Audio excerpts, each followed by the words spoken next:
허환구의 라디오 오늘. 여러분 안녕하십니까, 허환구입니다. 국회가 오늘부터 677조 원 규모의 내년도 정부 예산안 심사에 들어갑니다. 예산안 심사에 앞서 대통령의 시정연설이 있어 왔는데요. 오늘 윤석열 대통령은 시정연설에 불참했고 한덕수 총리가 대신했습니다. 대통령이 시정연설에 참석하지 않은 건 박근혜 전 대통령 이후 11년 만에 처음입니다. 워낙 이례적인 상황이어서였을까요? 누가 시정연설의 주체인지를 두고도 혼선을 빚었습니다. 대통령실에서는 오늘 시정연설은 대통령의 대독이라고 공지했는데, 총리실에서는 대독이 아닌 한덕수 총리 시정연설이라고 공지해 이게 대통령의 시정연설을 총리가 대독하는 건지 아니면 한덕수 총리가 직접 시정연설을 하는 건지 헷갈렸습니다. 시정연설 주체마저 오락가락하는 황당한 상황인데요. 예산안은 제대로 짜졌을지 의문입니다. 철저히 검증해야겠습니다. 11월 4일 월요일 라디오 오늘, 광고 듣고 시작합니다.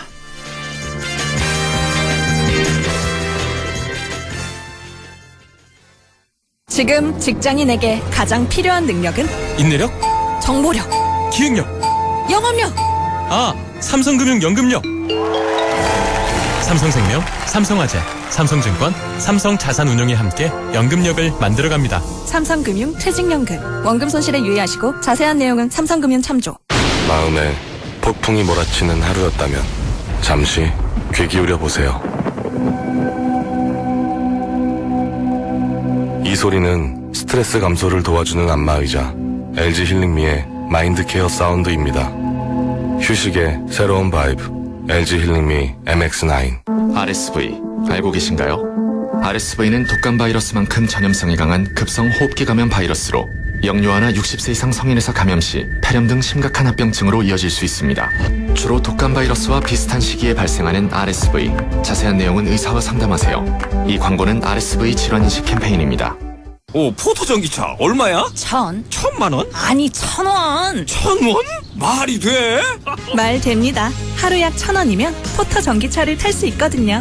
이번 달 소상공인을 위한 저금리 프로모션, 현대자동차 영업점에 문의하세요. 단 현대카드로 36개월 유예형 할부 후 일시납 필요. 건너오세요. 당신의 퇴직연금이 원하던 글로벌한 세계로. 내 연금 상품 그대로, 중도해지 없이도. 실물이전은 지금이다. 수익률이 중요한 퇴직연금은 글로벌 투자하는 연금 미래에셋 증권으로. 원금 손실 유의, 투자 전 상품 설명서 및 약관 필독. 네, 라디오 오늘 월요일 순서 시작합니다. 1부 양승진의 슬기로운 뉴스 생활 함께하고요. 2부 이슈 오늘에서는 경북 산림과학박물관이 5년 만에 다시 문을 열었다는 소식 알아보겠습니다. 이어서 박규환의 세상 읽기 함께하겠습니다. 라디오 오늘 유튜브로도 다시 들으실 수 있습니다. 많은 애청 바랍니다.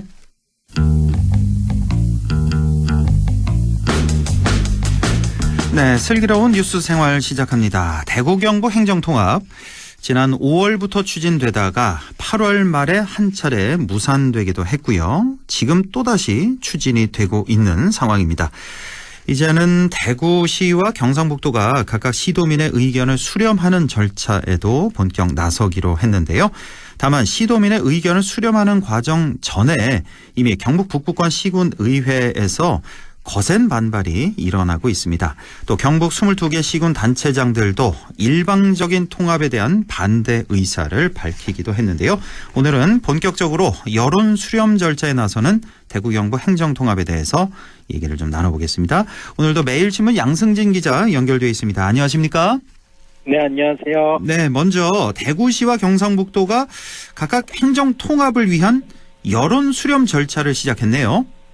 네, 우선 대구시는 금요일인 지난 1일 대구 동구, 남구, 북구를 시작으로 오늘은 달서구와 달성군, 군위군, 그리고 내일은 중구, 서구, 수성구 등 9개 구군에서 행정통합과 관련해서 릴레이 설명회에 들어갔습니다. 네. 설명회는 행정통합 업무를 담당해온 대구시 간부 공무원과 대구정책연구원 관계자가 통합의 효과에 대한 설명, 그리고 통합 필요성, 대구시와 경상북도가 추진하고 있는 행정통합의 특별법안 내용, 향후 계획 등에 대해서 설명을 하게 됩니다.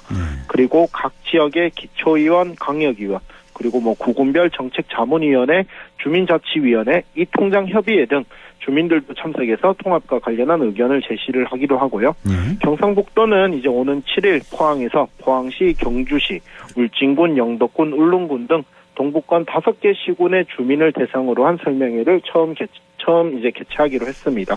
그리고 앞으로 이제 구미와 경산, 안동에서 각각 서부권, 남북권, 북부권 주민을 대상으로 한 설명회를 개최할 계획입니다. 네, 이렇게 대구시와 경상북도 각 시군의 설명회를 개최한다는 소식인데, 이제 대구시는 하루에 3개 구군을 이제 뭉쳐서, 뭉치는 게 아니죠. 차례로 돌아가면서 하루에 3개 구군 설명회를 갖고, 경상북도는 이제 각 권역별로 해서 이렇게 뭉쳐서 설명회를 개최하게 되는 건데, 아직 설명회를 개최하지 않은 경상북도와는 달리 자, 설명회를 이미 개최를 했죠. 지난주 금요일부터 시작을 했는데 대구시 얘기를 좀 한번 해보죠. 자, 대구시가 설명회를 통해서 주로 강조한 점은 어떤 것들이 있습니까? 네, 대구시는 이제 설명회를 통해서 행정통합으로 출범하게 되는 대구 경북특별시가 수도인 서울특별시와 함께 이제 양대 특별시 체제를 형성을 하고 국가의 균형 발전을 이끄는 중심축이 될 수 있다. 이런 점을 강조하고 있습니다. 또 통합 대구 경북특별시가 출범을 하게 되면 오는 2045년에는 지역 내 총 생산이 1,512조 원에 달하고 일자리는 773만 개에 이를 것이라는 대구정책연구원의 연구 결과도 적극 알리고 있습니다. 그렇군요. 국가의 균형 발전을 이끄는 중심축이 된다. 이렇게 홍보를 하고 있는 거예요. 그리고 네네. 지역 내 총 생산도 약 1,500조 원. 일자리는 770만 개. 자, 이런 대구정책연구원의 결과도 이렇게 알리고 있는 상황인데, 자, 대구에서 첫 번째 열린 주민 설명회 어떤 분위기에서 이루어졌는지 이거 궁금하고, 또 경북 우리 지역에서 열리는 주민 설명회와는 또 다른 분위기가 또 감지됐을 것도 같고요. 어떻습니까? 네, 지난 1일 이제 대구 동구에서 열린 주민 설명회에서는 대구시가 이제 통합특별법에 담길 245가지의 특례, 그리고 이에 따른 경제적인 파급 효과 등을 강조를 했습니다. 하지만 일부 참석자들 사이에서는 통합 절차가 졸속으로 이뤄지고 있다면서 주민투표의 필요성을 강조를 하기도 했고요. 특히 이제 주민 여론 수렴을 위해서는 단순한 설명회가 아니라 시민공론화위원회와 같은 기구를 운영을 해야 된다. 이런 필요성도 제기가 돼 있습니다. 대구시가 제시한 통합에 따른 실질적 효과에 대한 의문도 제기가 됐는데요. 대구시는 이제 통합 이후 2045년을 기준으로 했을 때 GRDP, 그러니까 지역 내 총생산이 1,512조 원을 비롯해서 일자리는 773만 개, 인구는 1,205만 명, 연평균 9%대의 성장률, 사업체 수 236만 개 등의 기대 효과를 제시를 하고 있습니다. 이게 이제 대구 정책연구원 결과라는 거죠? 예. 다른 건 잘 모르겠는데 인구가 1,200만 명이 된다고요? 이건 좀 의문이네요. 그렇죠. 현재 대구 경북 합쳐서 500만 명 정도인데 네네. 이게 1,200만 명까지 갈 수 있다. 45년이 되면. 외부 인구 유입 효과를 이야기를 하는 것 같은데 어쨌든 이날 이제 일부 참석자들은 통합이 되지 않는다면 2045년도 기준으로 했을 때 대구와 경북의 지역 내 총생산이나 인구나 일자리, 이러니까 대구시가 제시한 수치들이 어떻게 될 것인지를 전망을 하고 있는지 이와 같은 의문을 제기를 하기도 했고요. 그래서 이와 관련해서 이제 대구시는 통합은 중앙정부의 권한을 대거 넘겨받아 지방 소멸 추세를 바꿀 수 있는 유일한 길이라 강조를 하면서도 또 주민투표에 대한 부정적인 입장을 전하기도 했습니다. 지방 소멸을 막을 수 있다. 그 유일한 길이다. 이렇게 주장을 하고 있습니다. 하지만 지금 여기 여러 가지 수치가 믿을 만한 건지 이거는 좀 많이 안 와닿는 듯한 그런 느낌을 좀 받는 게 사실입니다. 자, 주민투표 이 필요성이 꾸준히 제기돼 왔잖아요. 근데 지금 보면 대구시도 그렇고 경상북도도 그렇고 이거 좀 반대 입장을 밝힌 걸로 알고 있는데 반대하는 이유가 뭡니까? 대구시는 주민투표에 필요한 예산으로 250억 원 정도를 전망을 하고 있거든요. 예. 그리고 국무회의 예산 편성 등 뭐 이런 절차를 거치면 실제로 이제 통합이 2030년 정도가 돼야 가능하다. 그러니까 통합의 골든타임은 당장 시간이 급한데 또 4, 5년을 허송 세월을 해야 한다. 이런 입장을 밝히기도 했고요. 또 주민투표에 대해서는 이철우 지사도 비슷한 입장이기는 합니다. 이철우 지사는 이제 이상민 행안부 장관, 우동기 지방시대위원장 그리고 홍준표 대구시장과 만나서 통합 중재안에 서명한 다음 날인 지난달 22일 날 이제 도청에서 기자간담회를 하면서 주민투표를 거치는 게 가장 떳떳하지만 절차에만 3개월 이상이 걸리는 데다가 필요한 비용이 경북만 300억 원 수준으로 대구 경북이 합치면 500억 원 이상이 든다. 비용 부분도 예산 편성과 같은 시간 문제가 있어서 여론조사를 해서 통합 찬성 의견이 60% 이상이 나오면 된다. 이런 입장을 전하기도 했습니다. 아, 그래요? 예. 대구 경북 합쳐서 이제 비용이 너무 많이 든다. 500억 원 이상 드는 거 아니냐. 그래서 주민투표 안 된다. 이런 입장. 여론조사를 해서 60% 이상 나오면 통합하는 거다. 이런 입장이군요. 네. 그러니까 예.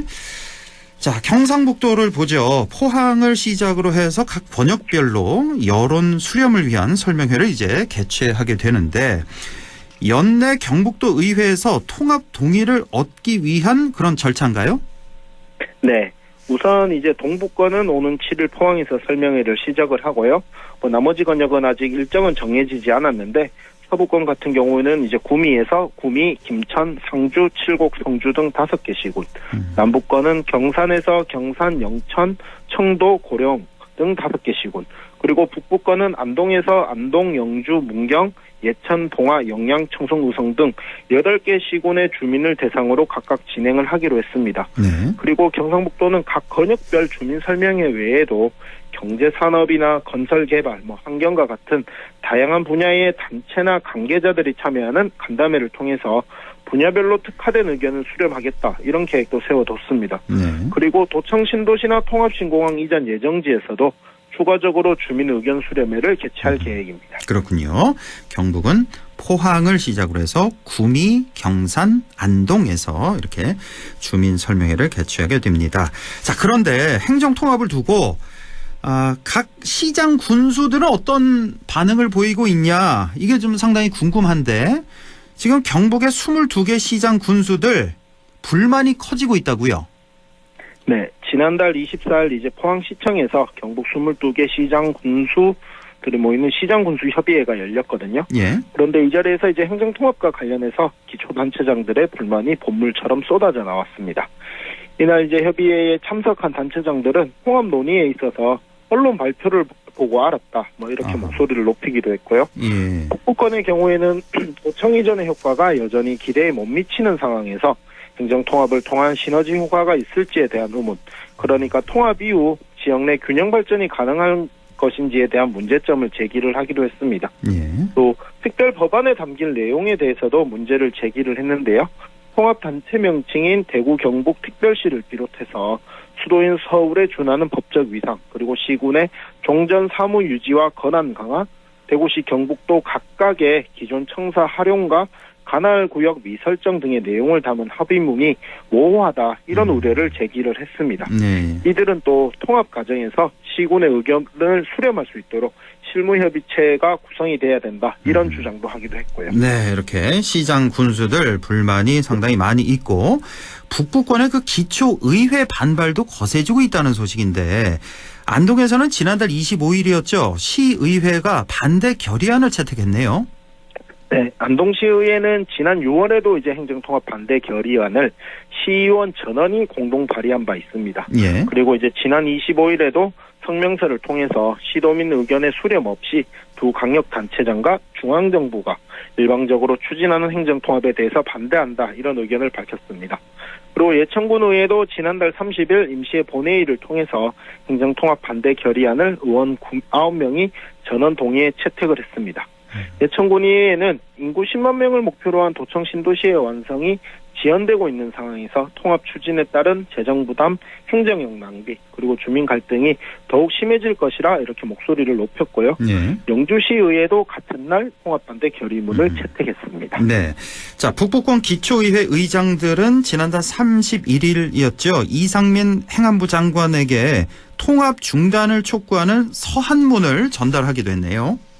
네, 지난달 31일 이제 포항시청에서 이상민 행안부 장관이 주재하는 중앙지방정책협의회가 열렸습니다.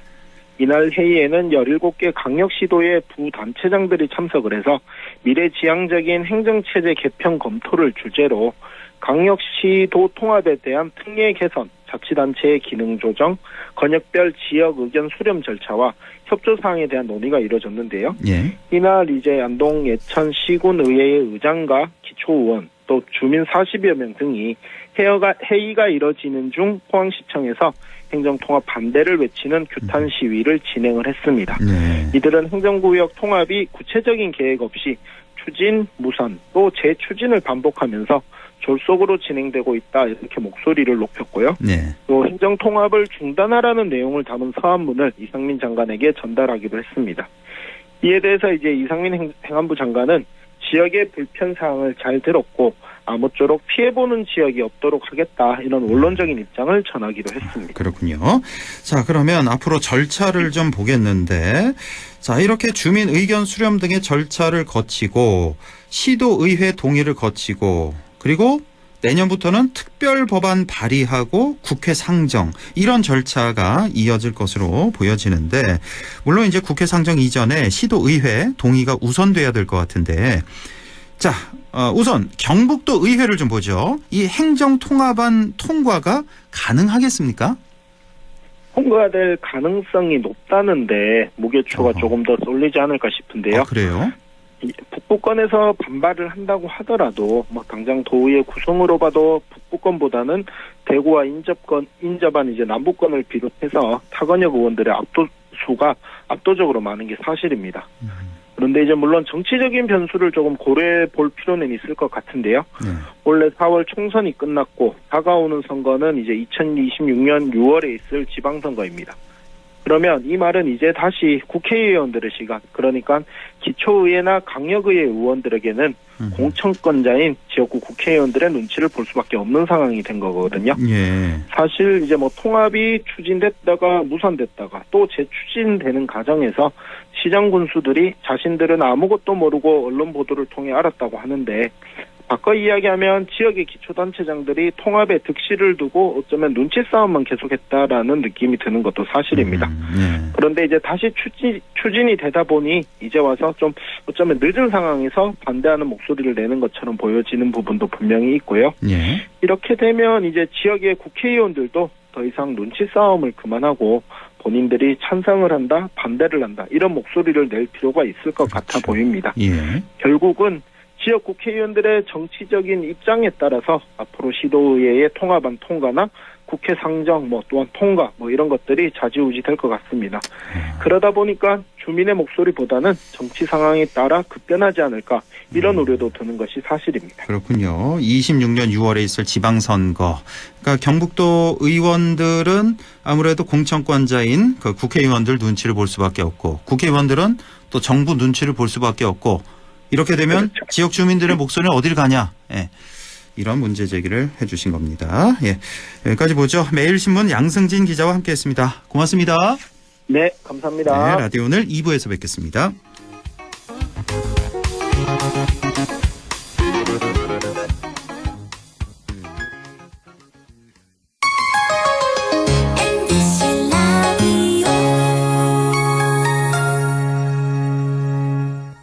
나에게 딱 맞는 대학, 나에게 꼭 맞춘 대학. 나만의 경쟁력을 원한다면 안동과학대학교로 오라. 시대에 딱 취업중심 실전학과, 학생의 꼭 현장중심 실무교육, 취업에 맞춤, 내 꿈에 맞춤, 나의 드림핏 안동과학대학교. 건너오세요. 당신의 퇴직연금이 원하던 글로벌한 세계로. 내 연금 상품 그대로 중도해지 없이도 실물 이전은 지금이다. 수익률이 중요한 퇴직연금은 글로벌 투자하는 연금 미래에셋 증권으로. 원금 손실 유의, 투자 전 상품 설명서 및 약관 필독. 오늘도 안전하게 음주운전 예방수칙 알려드립니다. 첫 번째, 술자리가 예정된 경우 미리 귀가 방법을 정하고 차는 가져가지 않는 것이 안전합니다. 두 번째, 음주 후 자전거나 전동 킥보드를 이용하는 것도 음주운전 처벌 대상에 포함됩니다. 세 번째, 과음을 한 다음 날에는 대중교통을 이용해 주세요. 숙취 음주운전 역시 처벌 대상입니다. 네 번째, 음주운전을 방조하는 경우에도 3년 이하의 징역형 또는 1,000만 원 이하의 벌금형에 처해질 수 있습니다. 적극적으로 말려주세요. 위험한 음주운전 미리 예방하여 소중한 생명을 지켜주세요.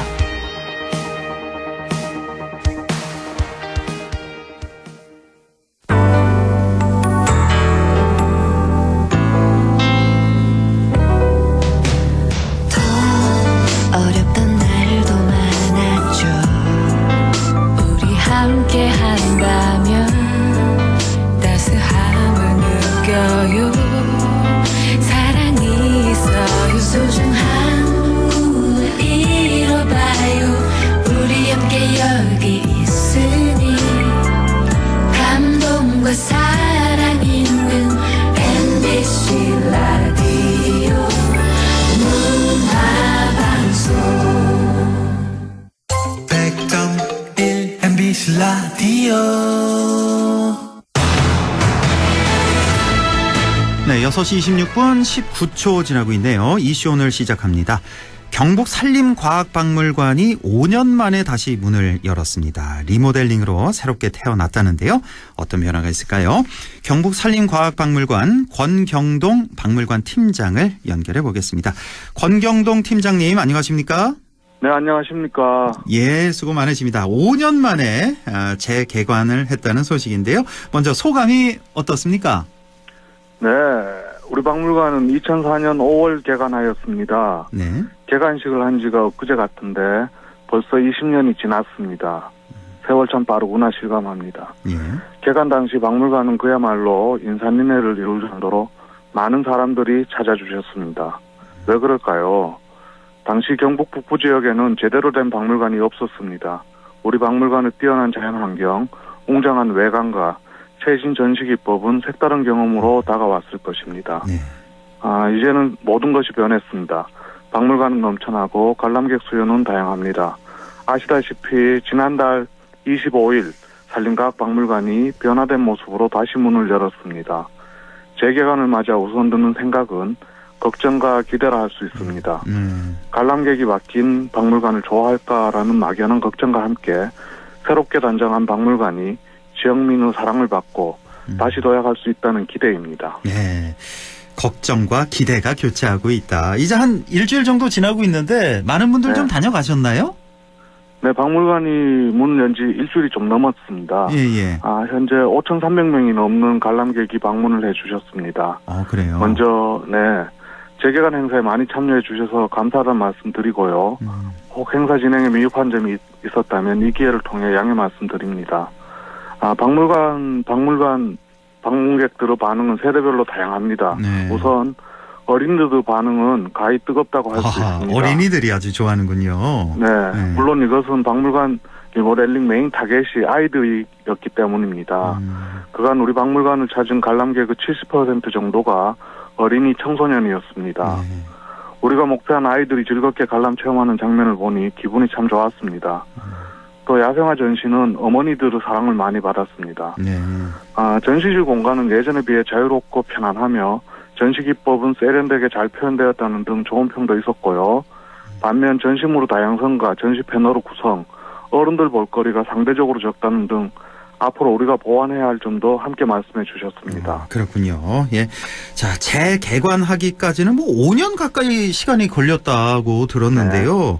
글쎄요, 이 리모델링 하는데 한 1, 2년이면 충분한 거 아니야라는 생각도 좀 드는데 왜 이렇게 시간이 오래 걸렸습니까? 네, 박물관 리모델링 공사는 노후화된 전시시설과 변화하는 트렌드를 반영하기 위해 2020년부터 올해 8월까지 사업비 45억 원을 투입하여 새롭게 단장하였습니다. 네. 기간으로 보면 5년, 꽤 오랫동안 진행되었다고 볼 수 있겠네요. 네. 하지만 실제 리모델링 사업을 위한 휴가는 21년 10월부터 시작하였으니 만 3년이라 볼 수 있겠습니다. 예. 즉 20년부터 21년까지 기획, 설계 등을 거쳐 23년 12월 공사를 완료하였고 올해 8월까지 박물관 내 편의시설 등을 확충하여 10월 재개관에 이르게 되었습니다. 그렇군요. 예. 경북산림과학박물관 2004년에 최초 개관했는데요. 저도 한 2번인가 3번 정도 이렇게 다녀갔었는데 자, 그동안 많은 관람객이 방문하는 이 산림문화체험 교육의 명소로 각광을 많이 받아왔습니다. 자, 경북산림과학박물관에 대해서 좀 더 자세히 소개를 좀 부탁드리겠습니다.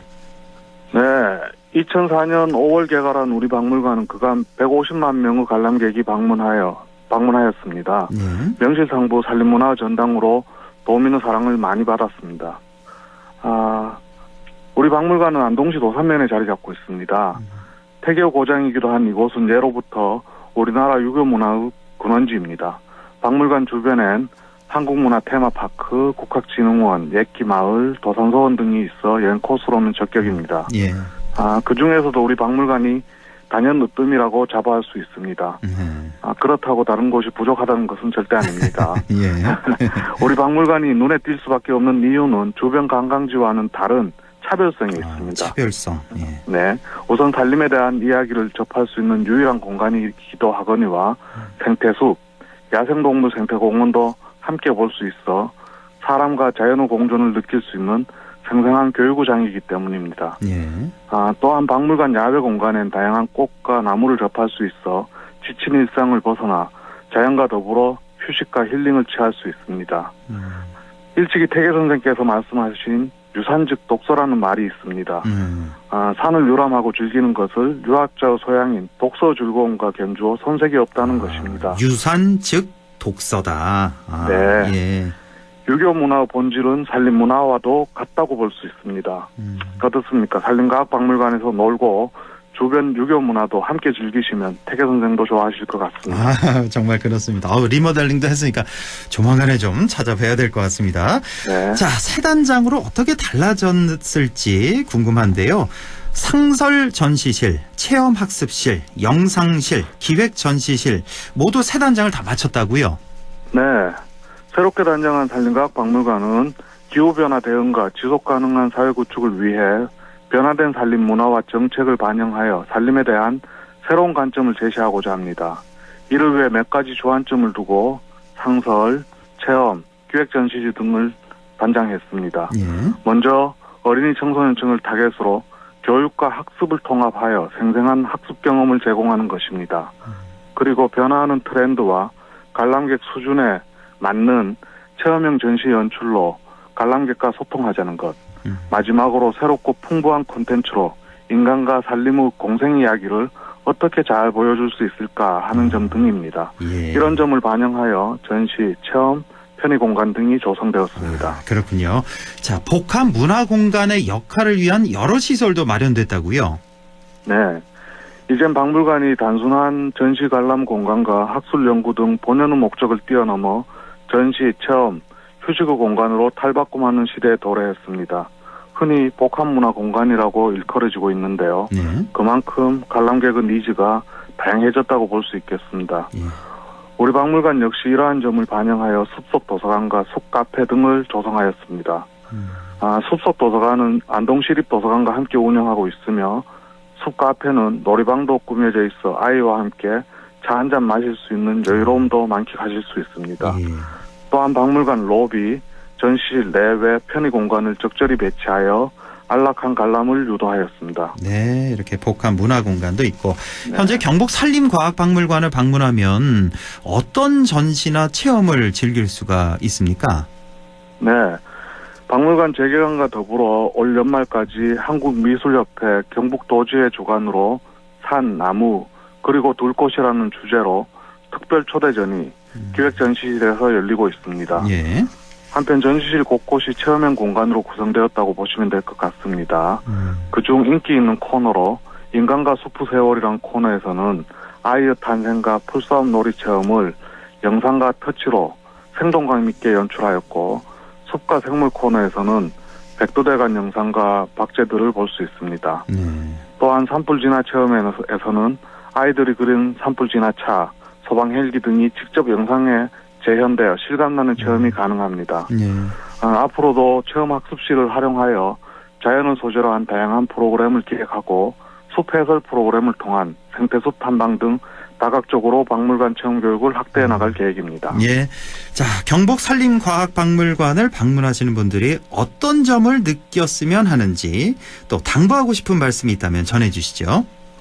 네, 저는 이곳 산림과학박물관에서 20년간 공부하고 경험하였습니다.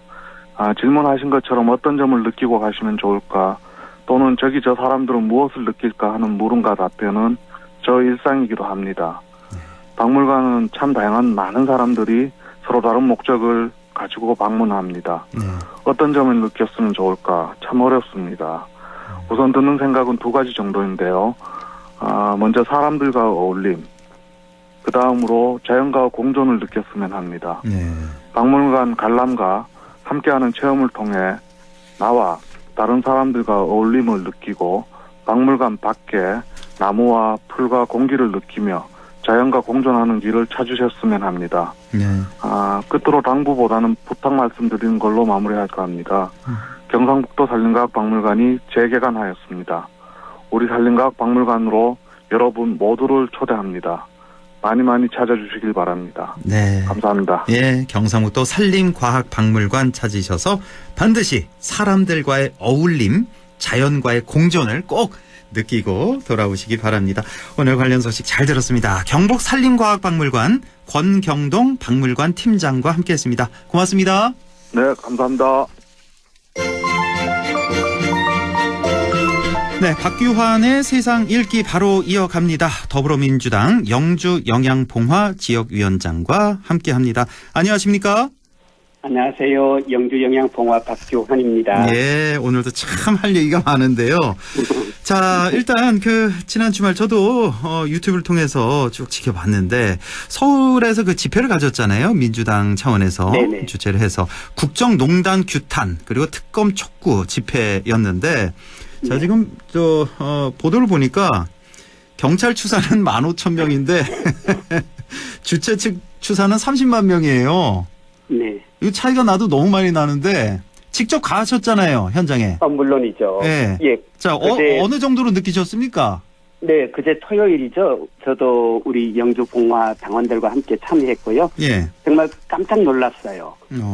집회가 사실은 좀 급하게 추진되었잖아요. 그렇죠. 그런데도 서울역에서 숭례문 광장 너머까지 처음에는 차도였는데 중간점부터는 이제 인도까지 가득 메울 정도로 그렇게 많은 인파가 모였거든요. 그래요.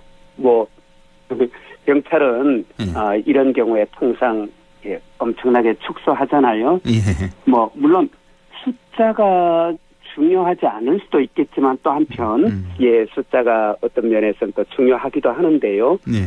경찰에서는 제가 볼 때 의도적으로 0 하나 이상을 뺀 것 같아요. 0 하나 이상. 그러니까 네, 경찰 추산 15,000명, 민주당 추산 30만 명, 박규환 위원장 추산은 저희 느낌으로는 한 30만 됐어요. 30만 됐다. 네네. 예. 그리고 열기도요. 최고조였습니다. 그래요? 왜냐하면 사실 우리가 8년 전에 최순실의 국정농단을 범국민적인 촛불항쟁 통해서 심판했잖아요. 그러니까요. 예. 그리고 아마 우리나라에서 국정농단 이런 말이 다시 나오는 일은 저희가 상상을 솔직히 못했잖아요. 그렇습니다. 이제 아마 그런 일은 없을 것이다 이렇게 생각했는데 박근혜 최순실을 뛰어넘는 수준의 지금 김건희 명태균 국정농단이 드러나고 있고 또 지금 이제 막 시작이잖아요. 얼마나 드러날지 또 모르는 이런 상황인데요. 예. 그만치 국민들의 배신감 또 분노가 최고조에 이르고 있는데 저는 그 분노가 고스란히 이제 그제 집회장에서 이제 표출된 것 같아요. 예. 그래서 규탄의 목소리가 정말 하늘에까지 닿지 않았을까 이런 생각이 들었어요. 그 정도군요. 현장 분위기 상당히 뜨거웠고. 네네. 지금 이 정권에 대한 그 규탄의 목소리가 이제 각종 여론조사 기관마다 최저치를 지금 계속 경신하고 있는 이런 상황. 그래서 지금 나오고 있는 얘기가 이대로는 안 된다. 탄핵이냐, 하야냐, 임기 단축 개헌이냐, 뭐 이런 세 가지 그런 목소리가 지금 주장이 나오고 있던데요. 위원장님이 어떻게 생각하세요? 이 세 가지 목소리에 대해서. 일단 방금 여론조사 말씀하셨는데요. 저도 오늘 보니까 뭐 지금 최저를 찍는 데는 17%까지 내려가고 이렇게 하더라고요. 사실 이게 의원 내각제 국가였다고 한다면 사실은 벌써 이건 정부가 퇴진해야 되는 이런 상황인데요. 저는 지금 현재까지 드러낸 것만으로도 제 생각에는 법적으로도 충분히 탄핵 사유가 된다 생각하는데 다만 이제 탄핵의 경우는 이게 법적 절차가 있잖아요. 국회에서 뭐 3분의 2뿐만 아니라 또 헌법재판소에서 이제 6분의 헌법재판관들이 찬성해서 인용해줘야 되고 하는 이런 과정이라면 말씀하셨듯이 이제 임기 단축 개헌 같은 경우는 국회의 고유 권한이고 물론 개헌하려면 3분의 2가 필요하긴 하지만요. 국회가 헌법 개정안을 의결하면 국민 투표를 통해서 확정하니까 어떤 사법 심판보다는 훨씬 더 국민께서 직접 심판하는 정치적 성격이 강하죠. 하기야 지금 헌법재판소가 그 6명의 찬성이 있어야 된다고 말씀하셨는데 원래는 그 헌법재판관이 9명이잖아요. 근데 현재는 6명밖에 없죠. 그래서 6명 전원이 다 찬성을 해야 이게 통과가 된다. 이것도 좀 변수가 될 것 같고요. 그러니까 사실은 대통령을 선출하는 것도 국민의 권한, 주권자인 국민의 권한이지만 또 대통령을 파면하는 것도 사실은 주권자인 국민의 권한이고 다만 그 국민의 권한 방식을 국회와 헌법재판소를 통해서 실현하게끔 그렇게 헌법 절차가 구성되어 있는 건데요. 저는 현재 방금 사회자님께서 말씀하신 것처럼 헌법재판소의 구성이라든가 지금 구성이 6인으로밖에 안 돼 있기 때문에 이런 점을 감안한다면 이건 뭐 주권자인 국민의 의사를 반영하는 또 이런 직접적인 방식 이것도 저는 고려해 볼 만하다고 여기고요. 중요한 건 이건 결국은 방식의 문제이고 지금 사실은 즉시 대통령께서 모든 책임을 통감하시고 국민 앞에 사죄하고 스스로 책임지고 뭐 하야하는 것 그것이 어쩌면 더 이상 좀 불필요한 에너지를 소모하지 않고 또 국민들의 정치적 통합을 이루어내는데도 바람직하지 않나. 그래서 저는 솔직히 대통령께서 직접 하야를 선언하시는 것이 이 시점에서는 가장 바람직하지 않은가 라고 생각하고 또 저는 여당 안에서 이 정도 되면 대통령의 결단을 촉구하는 목소리가 좀 나와줘야 되지 않나 하는 건 제 바람입니다. 뭐 여러모로 보나 뭐 하야가 가장 적합하지 않나 이런 말씀이신데 그럴 것 같지는 않습니다. 지금 정진석 비서실장 같은 경우 지난주 국감 발언 저는 사실은 그 명태균 윤석열 대통령 그 녹취록의 내용이 있잖아요. 뭐 내가 좀 김영선이가 뭐 경선 때부터 많이 애썼으니까 좀 해주라.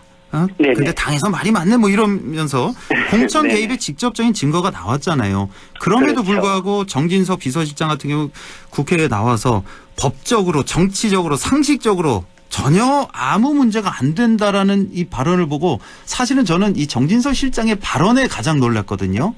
왜냐하면 그 녹취록 같은 경우는 국민들 대부분이 그럴 거다라고 생각을 하고 있었는데 마음의 준비를 하고 있었는데 나온 거고 저는 이 대통령실에서 이렇게 반응을 나오리라고는 상상도 못했는데 이거 어떻게 보셨어요? 정진석 실장의 발언을. 사실은 이 정진석 실장이 박근혜 대통령 당시에도 여당 원내대표를 하셨던 분이잖아요. 공교롭게도. 그러니까 사실은 박근혜 정부를 무너뜨리는데 1등 공신이었어요. 그러니까 이 무너뜨린다는 게 저는 다름 아니라 내부에서 대통령한테 직언을 하고 제대로 보필해서 국정이 제대로 된 방향으로 가도록 해야 될 뿐만 아니라 또 정말 아니다 싶을 때는 과감하게 이제 아닙니다. 이 시점에서는 내려오시는 것이 국민을 위해서 마지막으로 할 수 있는 길입니다라고 또 충원하는 것. 이게 전부 다 사실은 정부를 그리고 대통령을 보좌하는 기능이잖아요. 그런데 이분이 박근혜 그 대통령한테도 그런 직언을 안 했단 말이에요. 그리고 박근혜 대통령은 마지막 순간 심지어 헌법재판소에서도 본인은 될 거라고 생각하고 인용될 거라고는 뭐 추호도 생각하지 않았다는 이야기도 있잖아요.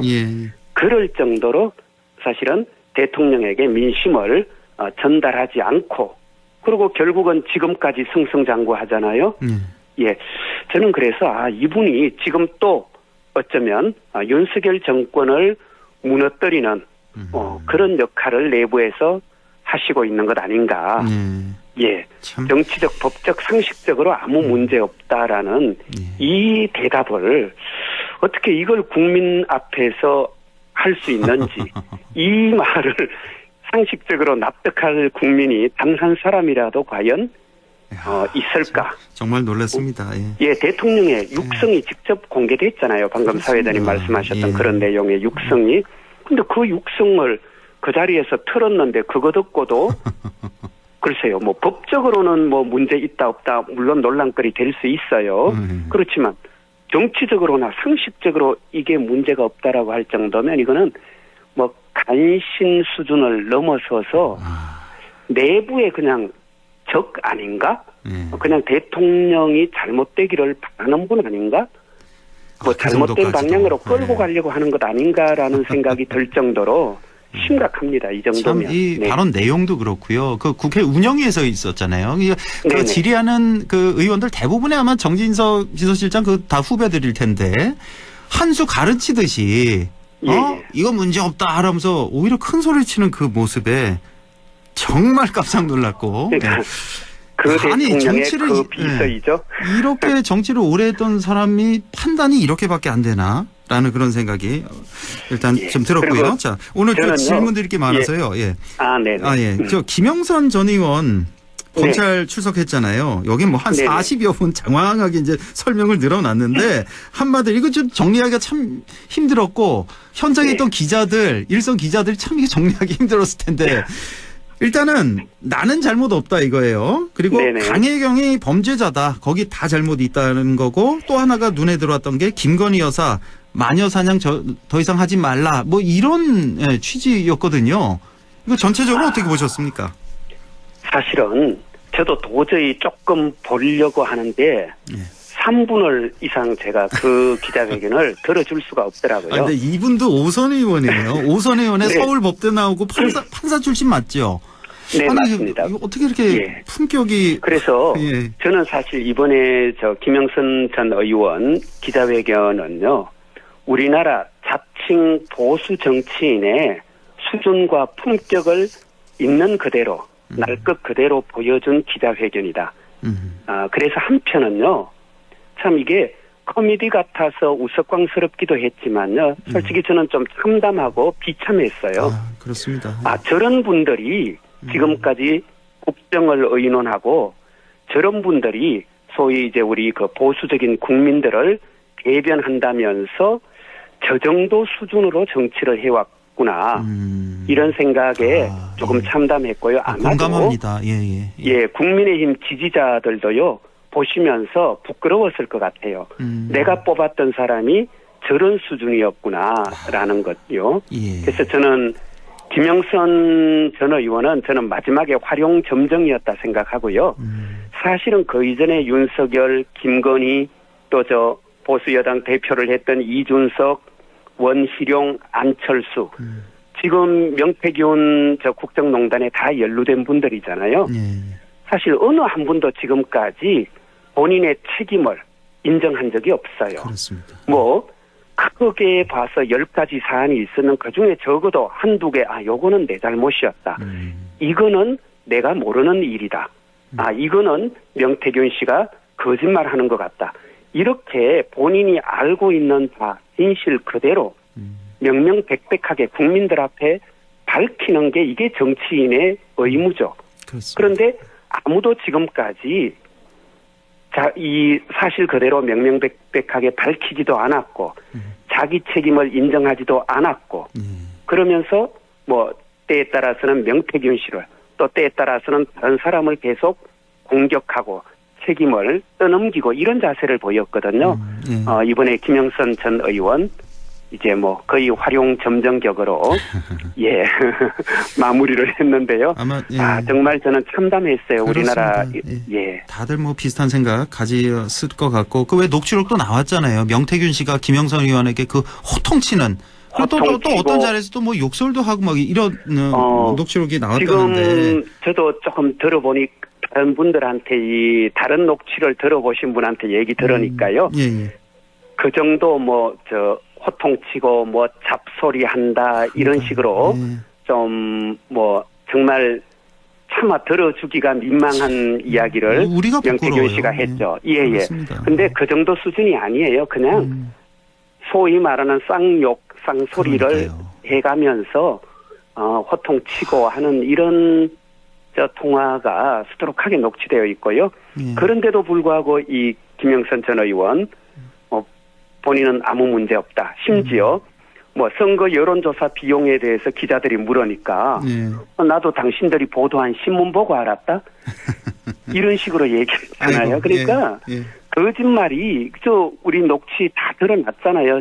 강혜경 씨랑 통화하는 과정에서 선거 여론조사 비용 이야기, 공천 관련돼서 자기가 명태균한테 고맙다라든가 이런 이야기한 걸 온 국민이 다 들었는데 어떻게 저는 저렇게까지 거짓말을 할 수 있지?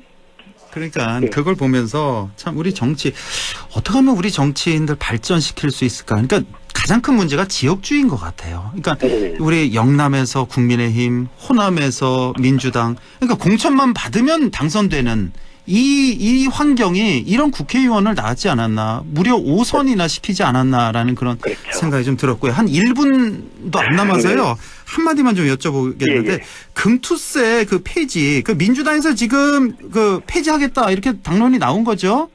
이재명 대표 오늘 발표했나요? 최고위에서 그렇죠. 그렇게 발표가 났더라고요. 왜냐하면 이게 지금 뭐 폐지에 이 금투세 폐지에 반대하는 목소리도 상당히 많아서 위원장님 개인적으로는 이 금투세 폐지 어떤 입장이십니까? 한 30초 정도로만. 네, 저는 사실은 이게 여야 합의에 의해서 만들어진 법이고 아직 시행조차 안 해본 법이잖아요. 그런 점에서 볼 때 저는 한번 시행해 보거나 또는 상황이 여의치 않다면 좀 유예했다가 다시 시행하는 건 어떨까라는 생각도 해봤는데요. 오늘 발표를 그렇게 당해서 했더라고요. 원칙과 가치에 따르면 금투세 시행하는 것이 맞지만 현재 우리 주식시장이 너무 어렵다는 상황 판단 때문에 불가피했다라고 하던데요. 저는 그 발표가 어쩌면 우리 민주당의 고민을 또 제가 갖고 있는 고민을 그대로 드러낸 발표문이 아닐까 생각합니다. 알겠습니다. 자, 더불어민주당 영주 영양 봉화 박규환 지역위원장과 함께했습니다. 고맙습니다. 예, 고맙습니다.